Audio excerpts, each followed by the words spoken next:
உங்களுக்கு கைவினை பொருட்கள்லாம் பிடிக்கும்னா கண்டிப்பாக இங்கே வாங்க. ஏன்னா இங்கே இருக்கிற எல்லா பொருளுமே கையால் செய்யப்பட்டது.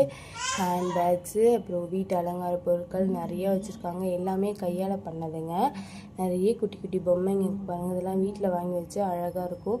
கேண்டில் பாக்ஸ் வந்து கிஃப்ட் பாக்ஸ் மாதிரியுமே வச்சுருக்காங்க. குட்டி குட்டி பவுச்சஸ்ஸு, அப்புறம் பார்த்திங்கன்னா மரத்தால் செய்யப்பட்ட பொருட்கள், குட்டி கேலண்டர், குட்டி ரிக்ஷா, குழந்தைங்க விளாட்ற நடவண்டி, பைக்கு, குதிரை பொம்மை, அப்புறம் பல்லாங்குழி போர்டு, இஞ்சி இடிக்கிற உரல், பீங்கானில் உப்பு ஜாடி வைப்போல் அந்த மாதிரி மரத்தாலையுமே செஞ்சுருக்காங்க. இது பாருங்கள் போட்டு, அப்புறம் பார்த்திங்கன்னா புத்தா சிலைங்க, plate, cup and saucer, spoons, mobile stand, அப்புறம் பார்த்திங்கன்னா ஒயின் கிளாஸஸ்ஸு, நிறைய பொருட்கள் குட்டி குட்டியாகவும் செஞ்சு வச்சுருக்காங்க. இப்போ பார்த்திங்கன்னா நிறைய ஹேண்ட்பேக் கலெக்ஷன்ஸுமே இங்கே இருக்குதுங்க. இந்த ஹேண்ட்பேக்ஸ்லாம் பார்க்கவே இவ்வளோ அழகாக இருக்குது. கண்டிப்பாக இங்கே வந்து விசிட் பண்ணுங்கள்.